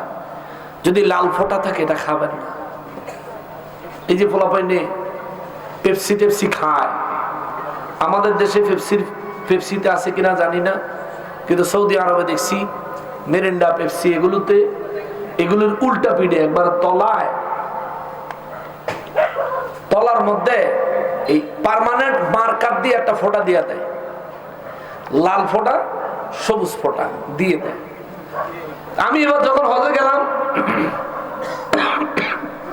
সাফা টাওয়ারে, অর্থাৎ যে ঘড়িওয়ালা বিল্ডিংটা, ওটার পাশের বিল্ডিং এ আল্লাহ আমারে এবছর হজের সময় 25 দিন রাখছে। 25 দিনে হোটেল বাড়াইছে 4.5 লক্ষ টাকা। 25 দিন বাংলা 4.5 লক্ষ টাকা, অনেক। হজের সময় তো মানে টাকার কোনো হিসাব নাই, রুম পাওয়া যায়নি। ওই সমস্ত জায়গা খুব গুরুত্বপূর্ণ জায়গা। তো ওখানে আমরা সাফা টাওয়ারে যারা হজে গেছেন তারা দেখছেন ওইটার ওই সাফা টাওয়ারে মোটামুটি খাওয়া, হোটেল টোটেলের ব্যবস্থা। ও ভাই, আপনি তো গেছেন, খাওয়া দাওয়া সব ওখানে। বাঙালি হোটেল আছে, অনেক বাঙালিরা আছে। তা আমি Bangladesh hotel, Asia Bangladesh hotel, ওই হোটেলে আমি এই আমারে খাওয়ার জন্য একটা ইয়ে দিছে হোটেলওয়ালা, হুজুর এটা আমি মহব্বত করে দিছি, আপনি খান। আমি খাবো, ইসরায়েলি তান তো খাই না। তো দিছেন, দেখি জিনিসটা কি, উল্টাই আছে, দেখি নিচে লাল ফোঁটা। আমি বললাম, বলে এই লাল ফোঁটা এটা এনে রাখছেন কেরে? হুজুর এটা কি, এটা তো আমি জানি না। ভাই, এটা লাল ফোঁটার মানে হচ্ছে এটার মধ্যে হারাম কোনো উপাদান মিক্স হতেও পারে, এই কারণে এটা লাল ফোঁটা দিছে, মুসলমানরা যেন না খায়। আপনি এখান থেকে এগুলো সরান, সবুজ ফোঁটাওয়ালা রাখেন। হুজুর এটা তো জানিই না, জানেন না, তাহলে দাঁড়ান। তখনই আমি গুগলে অনলাইনে সার্চ দিয়ে বের করলাম যে লাল ফোঁটাওয়ালা পেপসি 7 আপের মধ্যে চর্বি দেওয়া থাকে, আর সবুজ ফোঁটাওয়ালা পেপসি 7 আপ বা এই জাতীয় যত কোল্ড ড্রিঙ্কস আছে এটারে বলে ভেজিটেবল টাইপ, অর্থাৎ কোনো মাংসাশী সব এই চর্বি টর্বি দেওয়া হয় না। আর এই কোল্ড ড্রিঙ্কসে একমাত্র ব্যবহার হয় শুয়োরের চর্বি। বুঝতে পারছেন তো? এই জন্য ওরা লাল দাগ দিয়ে দিছে, কোম্পানির দোষ নাই। এখন এটা মনে হয় ওরাও জানে না, এটা বললাম। এই জন্য এই জিনিসটা বাচ্চাদেরকে যখন দোকান থেকে কোনো কিছু কিনে দিবেন, এটারে ডাইনে বামে ঘুরাইয়া ভালো করে দেখবেন, লাল ফোঁটা, সবুজ ফোঁটা, এটা দেখে লইবেন। লাল ফোঁটা হইলে ওইটা আর নিবেন না, সবুজ ফোঁটা হইলে নেন, বাচ্চাদেরকে খাওয়ান। আল্লাহ আমাদেরকে হালাল ভাবে জিন্দেগি যাপন করার তৌফিক দেন, পড়ি আমিন। আর মহব্বতে বলি আমিন। যে কথাটা বলছিলাম বাবা, আল্লাহ আমাদেরকে একটা লিমিটেড হায়াত দিয়েছে, লিমিটেড হায়াতের একটা ব্যালেন্স আছে। এতটা মোবাইল ব্যবহার করি, কত টাকা ব্যালেন্স আছে, একটা নাম্বার আছে, গোপন নাম্বার, এটা ডায়াল করলে দেখা যাবে কত টাকা অবশিষ্ট আছে। কিন্তু এই যে হায়াত লইয়া দুনিয়ায় আইছি, হায়াত তো শেষ হয়ে যাচ্ছে। এই হায়াতের একটা ব্যালেন্স আসেনি, কথা কয় না, আসেনিও, হায়াতের ব্যালেন্স আছে, কিন্তু কতদিন আছে আমরা জানি না, চেক দেওয়ার কোন সুযোগ।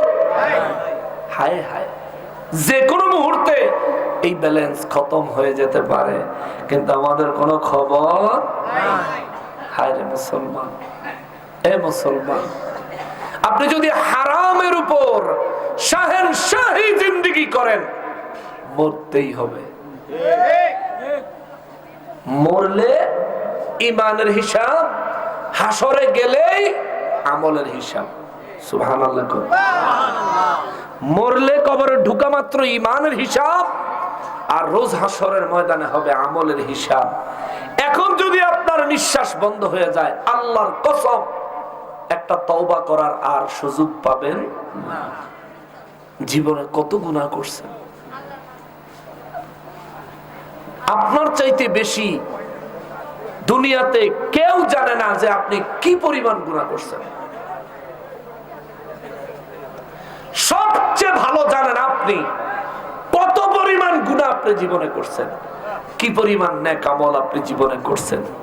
কবরে আপনার পরিণতি কি হইতে পারে, এটা একমাত্র নির্ভুল হিসাব আপনি মিলাইতে পারবেন। আপনার জীবনের নির্ভুল হিসাব শুধুমাত্র আপনি মিলাইতে পারবেন। সুতরাং আল্লাহ এজন্য কোরআন শরীফে বলেন, ওয়াল তানজুর নাফসুম মা কদ্দামাত লিগাদ। প্রত্যেক ব্যক্তির উচিত পরকালের জন্য সে কি কামাই করেছে এই বিষয়ে হিসাব নিকাশ করা। জোরে কন্যা সুবহানাল্লাহ। কিন্তু হিসাব করেননি, করেন না। কেন করেন না? করবেন, হিসাব করবেন। আজকের সারা দিনে আপনি কয়টা নেক আমলের কাজ করছেন, আজকের সারা দিনে আপনার কয়টা গুনাহের আমল হয়েছে, আপনি হিসাব মিলাইবেন। সন্ধ্যায় রাতে বিছানায় শুইতে যাওয়ার আগে নিজের সারা দিনের গুনাহগুলোর কথা স্মরণ করে আল্লাহর কাছে হৃদয় থেকে খালেস একটা তওবা করে নেবেন। আল্লাহ গো, সারাদিন গুনার কাজ, এগুলো ইচ্ছায় হয়েছে, ওগুলো অনিচ্ছায় হয়েছে, আল্লাহ তুমি দয়া করো, মাফ করো। আমি ওয়াদা দিচ্ছি আর কোনোদিন এই ধরনের গুনাহ আমি আর করব না। এখন আপনি ওয়াদা দিয়া আবার ওয়াদা ঠিক রাখতে হইব। কারণ রাত হইলে কইলেন বেলা আর করতেন না, দিন হইলে ফিরে গিয়ে আবার হেই খামই করলেন, তাইলে এটারে কিন্তু তওবা কয় না, এটারে কই বাট ফারি। ঠিক কিনা বলেন? এটারে কি কয়? বাট ফারি। আর আল্লাহর সাথে যদি কেউ এই ধরনের কোনো কিছু করতে চায়, তার পরিণতি কি? ভালো না মন্দ? বিপদ, বিপদজনক পরিস্থিতি হবে বাবা।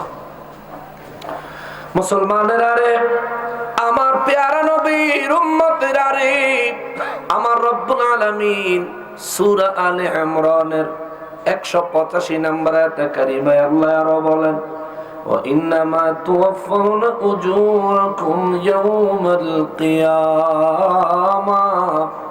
নবী গো নবী, দুনিয়ার মানুষগুলোরে জানায় দেন গো নবী, নিশ্চয় আমি আল্লাহ কিয়ামতের দিনে প্রত্যেক ব্যক্তিকে তার আমল অনুযায়ী উপযুক্ত পুরস্কার দান করব। জোরে বলেন সুবহানাল্লাহ। প্রত্যেক ব্যক্তিকে তার আমল অনুযায়ী উপযুক্ত পুরস্কার আমি আল্লাহ দান করব। নবী গো, প্রত্যেককে ভালোভাবে জানায় দেন। আমার নবী রাহমাতুল লিল আলামিন বলেন, রোজ হাসরের ময়দানে মিজানের কাছে আরেকটা কিয়ামতের পরিস্থিতি চলবে রে, আরেকটা কিয়ামতের পরিস্থিতি চলবে। যার নেকার গুনাহ ওজন করবে সে মারাত্মক আতঙ্কে থাকবে। না জানি গুনার ওজন ভারী হইয়া যায়নি, গুনার ওজন ভারী হওয়া মাত্র মিজানের কাছে দাঁড়ায় থাকা জাহান্নামের ফেরেশতারা তার গলার মধ্যে জিনজির লাগায়া, বেরি লাগায়া জাহান্নামের আগুনের শিকল দিয়া টানতে টানতে তারা জাহান্নামে নিয়ে যাবে। আর যে ব্যক্তি নেক আমল বেশি হবে, নেকের ওজন ভারী হবে, আমার আল্লাহ ওই ব্যক্তির জন্য জান্নাতের ফয়সালা রাখছেন। কোরআনুল কারীমে আমার আল্লাহ বলেন, কিলা দেখুলো সালামান সালামা। আল্লাহ ফেরেশতাদেরকে দিয়া ওই ব্যক্তিরে মিছিল দিতে দিতে নতুন দুলহার মতো, প্রধান বক্তার মতো, মেহমানের পরিপূর্ণ মর্যাদা সহ ফেরেশতারা মিছিলে মিছিলে তারা জান্নাতে পৌঁছাইয়া দিবে। জোরে বলেন সুবহানাল্লাহ। এই আয়াতের বক্তব্য দিতে যাইয়া আমার নবী একটা গুরুত্বপূর্ণ কথা বললেন, শোনো সাহাবীরা রে, এ সাহাবীরা, রোজ হাসরের ময়দানে এমন একজন ব্যক্তি মিজানের কাছে দাঁড়াবে। প্রচুর ঠান্ডা লেগে গেছে, কালকে সিলেটে মাহফিল করছে করে নিজে ঢাকা আইসা আজকে আবার আপনাদের মাহফিল আসলে এখন আবার সিলেট যাব, আল্লাহ যদি নেয় আগামীকালকে সিলেটে মাহফিল। গাড়ি আমারই ড্রাইভ করতে হয়েছে, খুব ক্লান্ত, আবার ঠান্ডা, ঘুমাইতে পারি না ঠিক মতো। সকালে বাসায় আসতে আসতে 9টা বেজে গেছে, দেরি হয়ে গেছে আর কি। সেজন্য শরীরের ক্লান্তি প্রচুর। আলামিন হাইওয়ে রেস্টুরেন্টের নয়া ভিতরে ঢুকে আমাদের অজু ইস্তেঞ্জা যতটা প্রয়োজন ছিল তার চেয়ে বেশি প্রয়োজন আছিল হাত মুখ ধোয়া, কারণ শরীর আর দিতেছে না, চলতেছে না। শুরু তো হয়েছে আল্লাহর মেহেরবানি, আলহামদুলিল্লাহ প্রত্যেকদিনই করতে হয়, করতেছি, হাট ডাক নাই আর কি। এবারকার টোটাল অনলাইন বাদ দিছি, যে কোনো আলোচনা অনলাইনে এবার দিব না লাইভে। প্রত্যেক বছর দিই, এবার দিতে হয় না লাইভে, তো লাইভে দিই না। কিন্তু আলহামদুলিল্লাহ আল্লাহর মেহেরবানি প্রত্যেক দিনই দিনের খেদমত চলছে। তো সেজন্য গলাটা একটু বসা, আর এবার আরও কইছি সাউন্ডটা একটু পাতলা করতে, হইতেছে না। আমার গলাটার লাগিয়ে হইতেছে না, না বেটার মাইকেল লেগে হইতেছে না, আল্লাহ জানে, কপালের দোষ। নবী আমার রাহমাতুল লিল আলামিন বলেন, রোজ হাসরের ময়দানে মিজানের কাছে মানুষের নেকার গুনাহ যখন ওজন দিবে, এক হতভাগা যাবে, তার নেকার গুনাহ ওজন দিবে, ওই হতভাগার নেকার গুনাহ সমান সমান হয়ে যাবে। সুবহানাল্লাহ।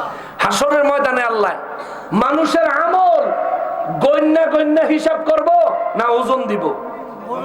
কথা কর না, ওজন দিব। কিন্তু আমাদের দেশে কিছু মানুষ আছে 20 লক্ষ নেকির দোয়া পড়ে, আসেনি? 20 লাখ নেকির দোয়া। ও ভাই, 20 লাখ নেকি কয় কেজি ওজন হইব হিডা কও? কারণ রোজ হাসরের ময়দানে লাখে আর কোটিয়ে কোনো কাজ হইতো না, কাজ হইব ওজনে। ঠিক কিনা বলেন? ওরে ভাই, 20 লাখ 30 লাখ বুঝি না, আল্লাহর ইবাদত করব, আল্লাহর তসবিহ পড়ব। আরে ওই 20-30 লাখের লেগে না, তসবিহ পড়বো আল্লাহর সন্তুষ্টির জন্য। আল্লাহ যদি খুশি হয়ে যায় এই সারব। হায় হায় হায়। নবী বলেন, রোজ হাসরের ময়দানে এক পাগলারে আল্লাহ কইব, কিরে নামাজ পড়ছত নি? কইব, আল্লাহ যে দায়িত্ব আমার দিচ্ছেন, আমি যে ব্যস্ত আছিলাম, ভৈরব বাজার ব্যাগটা আমি চালাইছি, আমি কুম্বালা নামাজ পড়বো।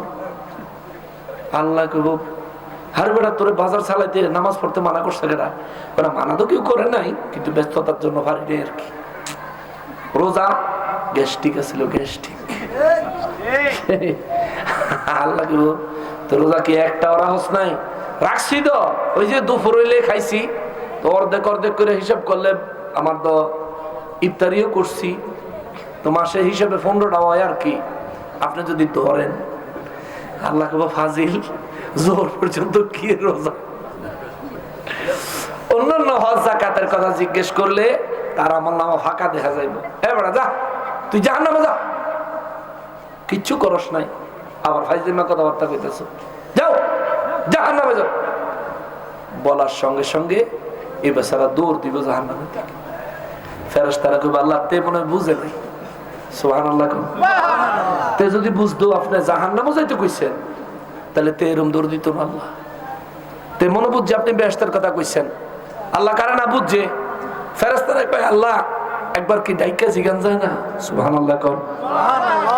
তখন আল্লাহ কবে, ঠিক আছে ডাক দাও। এবার দেখো, এই সলিমউদ্দিন, কি আমারে? আল্লাহ আপনারে ডাহে, ফিরে আইব। আল্লাহ তোরে কই যেতে কইছি? আল্লাহ জাহান্নামে না যাইতাম কইলেন। তুই বুঝছ জাহান্নামে যাইতে কইছি? জি আল্লাহ বুঝছি তো। জাহান্নামে কি তুই জানোস নি? জানি আল্লাহ, অনেক হুজুররা কইছে, হ্যাঁ অনেক আযাব গজব আছে, ফিডা ফাড়া আছে, হাত বিচ্ছু সব আছে। তো তুই এরকম দৌড় দিলি যে আল্লাহ আপনার ইজ্জতের কথা চিন্তা করে দৌড় দিছি। সুবহানাল্লাহ। আল্লাহ আমার ইজ্জত, এই আমার ইজ্জতের কি হয়েছে? আল্লাহ 50-60 বছর 100 বছর হায়াত দিছেন, প্রতিদিন 5টা করে হুকুম দিছেন 5 ওয়াক্ত নামাজের, প্রত্যেক বছরে 30টা হুকুম আছিল 30 দিনের রোজার, সামর্থ্যবানের উপরে একবার ফরজ ছিল হজ, যাকাতের সামর্থ্যবান ব্যক্তির জন্য প্রতি বছরে একবার যাকাতের ফরজ ছিল। ঠিক মতন একটা আদায় করি নাই, একটা হুকুম আমরা ঠিক মতো মানি নাই। চিন্তা করলাম আজকে হাসরের ময়দানে আপনি সরাসরি আমার একটা হুকুম দিছেন, আপনার হুকুমটা আজকেও যদি আমি না মানি তাহলে আপনার ইজ্জত থাকে না। চিন্তা করছি আমি ওই জাহান্নামে যাই, আপনার ইজ্জত ওই থাক, এর লেগে দৌড় দিছি। জোরে কন্যা সুবহানাল্লাহ। ফেরেশতারা কইবে আল্লাহ গো তে তো কথা চালাকি জানে গো আল্লাহ। আল্লাহ কইবে জানে, তারে চিনোনি তোমরা, তে আমার আখিরি নবীর উম্মত। সুবহানাল্লাহ। আমার নবীর হাদিসে মোবারক থেকে জানা যায় এই ব্যক্তিকে আল্লাহ দয়ার বশে মাফ করে দিবেন। সুবহানাল্লাহ। এই আশায় আপনি আবার মোল্লা দোহানো ভাই খেয়েন না। আপনি যদি চিন্তা করেন বলে চালাকি এটা আমিও করে নাম, একজন এই সুযোগ পাইব কয়জন? একজন। হে বেড়া যে কেডা এটা মালিকই ভালো জানে আর তার হাবিবই ভালো জানে। আপনি কিন্তু হে আশায় এই কাম করেন না, খবরদার নামাজ পড়া লাগবে। নবী আমার রাহমাতুল লিল আলামিন বলেন এক ব্যক্তির নেক আর গুনাহ মিজানের উপর সমান হয়ে যাবে। জাহান্নামের ফেরেশতারা তাকায় থাকবে, যদি গুনাহটা একটু ভারী হয় লয়ে যাবো। জান্নাতের ফেরেশতারা তাকায় থাকবে, যদি নেকটা একটু ভারী হয় নিয়ে যাবো। দুই পক্ষ দাঁড়ায় রয়েছে। জাহান্নামের ফেরেশতার চক্ষু ভয়ঙ্কর চক্ষু, কিন্তু চোখের মধ্যে আশা তোরে ধইরা লইয়া যামুই। জান্নাতের ফেরেশতাদের মায়ার চোখ, মায়ার নজর, তাদের চোখের মধ্যে আশা আল্লাহর এই বান্দারে জান্নাতে নিয়ে যাবো। কিন্তু আল্লাহর নির্দেশ হলো যতক্ষণ নেকের ওজন বেশি না হবে জান্নাতে নেওয়া যাবে না, যতক্ষণ গুনার ওজন বেশি না হবে জাহান্নামের দিকে নেওয়া যাবে না। দুই ফেরেশতা চুপ করে দাঁড়ায় রয়েছে, আইনের ফেসে আটকায়া গেছে। দুই দল ফেরেশতা দাঁড়ায় রয়েছে। রব্বুল আলামিন কুদরত থেকে ডাক দিয়ে বলবেন কি রে মিজানের খবর কি? আল্লাহ সব আটকায় গেছে, জাম লাগিয়ে গেছে। জাম কিছে? এই লোক তার নেক সমান গুনাহ সমান, জ্যাম লেগে গেছে। আল্লাহ আল্লাহ বলবেন কি বলো কি হয়েছে? হে বান্দা কি হয়েছে রে? আল্লাহ আল্লাহ গো জীবনের উপর বড় আক্ষেপ আসতেছে। আল্লাহ জীবনে যদি একটা নেক আর একটা নেকি যদি লই আইতাম। সুবহানাল্লাহ। সুবহানাল্লাহ। মাত্র একটা নেকি। চিন্তা করতে পারেন একটা নেকির জন্য ফাইসা যাবেন, এক নেকির জন্য ফেসে যাবেন। দয়া করে দিয়ে দেন। পরীক্ষার খাতায় বলাবেন 32 পাইলে 30 পাইলেও মাস্টাররা চিন্তা করে যা 3 নম্বর দিয়ে পাস করাই দিলাম, ঠিক না? কিন্তু হেন নম্বর দেবেন না কেউ, এক নেকি। আল্লাহ কইব এই সারা জীবনে কি পরিমাণে গুনাহ করছ, তুই গুনাহের নেকে সমান বানাইছ বেটা। আল্লাহ এখন তো মুসিবতে পড়ছি, আল্লাহ আপনি দয়া করেন। কি দয়া করতাম? আপনার রহমানুর রহিম নামের উসিলায় লাভ হইতো না? আল্লাহ গফুরুর নামের উসিলায়, গফুরুর রহিম নামের উসিলায় আল্লাহ হইতো না? এগুলো সব দুনিয়ার দিলে কাম হইতো, তুই এহেন ইয়া দিলে তো কাম হইতো না। আল্লাহ তাইলে আপনার হাবিবুল্লাহর উসিলায়, সুবহানাল্লাহ। এই আমার হাবিবুল্লাহর কথা বলি কে? তুই কে? আল্লাহ আমি আপনার হাবিবের গুনাহগার উম্মত। সুবহানাল্লাহ। তাই নাকি? জি আল্লাহ। যা তোর একটা সুযোগ দিলাম, যেহেতু আমার হাবিবের ওসিলা দিছস, তোর একটা সুযোগ দিলাম। পুরা হাসরের ময়দান ঘুরে দেখ, কেউ তোর একটা নেকি দেয়নি। কেউ যদি তোর একটা নেকি দেয়, একটা নেকি নিয়ে যদি তুমি আসতে পারো, আমি তোমার জান্নাতে দিয়ে দিব। সুবহানাল্লাহ। সুযোগ পাইয়া পাগলার আর হুশ আছে? দিব দৌড়। রাস্তায় যারে পাইবে হ্যাঁ ভাই একটা নেকি দে রে ভাই, একটা নেকি দে। এখন কে তার এক নেকি দিব? সবারই নেক বদ ওজন দেওয়ান বাকি। যারা ওজন দেওয়া হয়ে গেছে হেরা তো পাস হয়ে গেছে,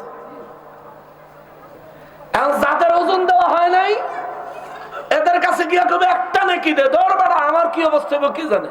তোর তো নেক আর গুনাহ সমান সমান হইছে, তাও একটা গতি আছে, তোর আল্লাহ একটা সুযোগ দিছে। আমার কোন অবস্থা হবে এটার নাই খবর। তুমি ভাই পারতাম না, যাও অন্য কারো কাছে গিয়ে চাও। এই পুরো হাসরের ময়দান ঘুরতে থাকবে আর কাঁদতে থাকবে আর জিন্দেগির উপর আফসোস করতে থাকবে। হায় রে জীবন কিভাবে কাটাইলাম, আর একটা মাত্র নেকি লইয়া যদি আইতাম, একবার যদি নবীর উপর একটু দুরূদ সালাম পড়ে আইতাম, একবার যদি নবীরে দাঁড়ায় একটু সালাম দিতাম, আজ আমার এই মুসিবত হইতো না। হায় হায় করলাম কি, হায় হায় 70 বছরের জিন্দেগি বৃথা হয়ে গেল, 100 বছরের জীবন বৃথা হয়ে গেল। হায় রে জীবন করলাম কি, হায় রে জীবন হইল কি। এই চিন্তা করতে করতে এই বেচারা হাসরের ময়দান হতাশা নিয়ে ঘুরতে থাকবে। যারে পাইব তার কাছেই কইব একটা নেক আমল আমারে দেন, কেউ দিত না। শেষ পর্যন্ত যায় দেখবো এক বেড়ার মাথায় গুনার বোঝা বিশাল, আর আতের মধ্যে একটা নেক লইয়া খারিয়ে রয়েছে। সুবহানাল্লাহ। কয়টা নেক? তখন হে বেড়ায় এই বেড়ার গুনার বিশাল বোঝার হাত এক নাকি দেখা তে তার মিজানের কথা বুঝে লেব। কব ভাই আপনার মাথায় কি? কব গুনা, হাতে নেক, আর কোন আসেনি নেক আমল?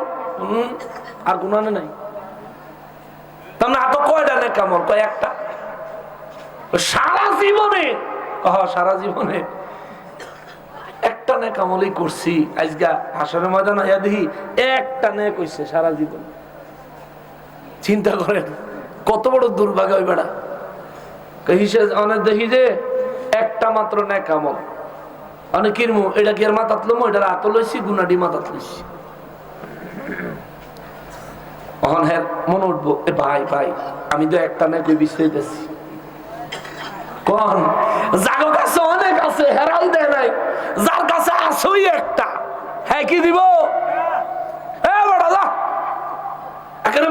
যদি নেক লইয়া না খারাই তাহলে তো মিজানে ওজন না দিয়ে ওই বিনা হিসাবে জাহান্নাম হালাই দিব। ভাই দেখেন আপনার তো একটা নেক আর মাথার ভিতরে কত বড় গুনার বোঝা। আপনার এই এক নেক যদি এক পাল্লায় দেয় আর গুনাহ যদি আরেক পাল্লায় দেয়, আমরা তো নিশ্চিত গুনার ওজন বেশি হইব। কহ বেশি হইব। তুই আপনি এক নেক দিয়ে কিনবেন, এটা আমার দিয়ে লান বেবড়া, তাও তো নেকের পাল্লাতে একটা কিছু দিতাম পারবো। একবারে যদি কিছু না থাকে তো নেকের পাল্লাতে আমি উঠতে বহন লাগবো, আর উঠতে বহনের আগে তো ধরে গ্রেফতার করে লয়ে যাবো। তখন ওই ব্যক্তি হায় আফসোস রোনাজারি কান্না আরম্ভ হয়ে যাবে। এটা বাস্তব হবে। আমার নবী বলেছেন রিয়াদুস সালিহিন কিতাবের মধ্যে ইমাম গাজ্জালি রাহমাতুল্লাহ আলাইহি এই ঘটনাটা উল্লেখ করেছেন। আমার নবী বলেন ওই লোকটা ওই জায়গায় কান্নার রোল বসায়া দিবে, কানতে কানতে অস্থির হয়ে যাবে। ওই লোকে তার দেখা মায়া লাগবে। সুবহানাল্লাহ সুবহানাল্লাহ। ওই লোকে জিজ্ঞেস করবে তুমি কোন নবীর উম্মত? আমি আখেরি নবীর উম্মত। বলে আপনি কোন নবীর উম্মত? আমিও আখেরি নবীর উম্মত। যেহেতু তুমি আমার ভাই আমিও তোমার ভাই, আজকে আমার এক নেকি দিয়া জান্নাতে যাওয়া নসিব হবে না আমি জানি। যেহেতু তোমার এক নেকি দিলে তুমি জান্নাতে যাওয়ার সুযোগ আছে, যাও যাও যাও। আমার এক নেকি আমি তোমারে দিয়া দিলাম, আর আমার যা হবার হইব। জোরে কন্যা সুবহানাল্লাহ। আখেরি নবীর উম্মত হিসেবে এক নেকি দিয়ে দিব। তে আর এক নেকি লইয়া অফিসের দিকে চাইবো, এক দৌড়ে মিজানের কাছে আল্লাহ গো আল্লাহ লই আইছি। হ্যাঁ বেটা কি লই আইছ? আল্লাহ এক নেকি লই আইছি। কে দিল তোর এক নেকি?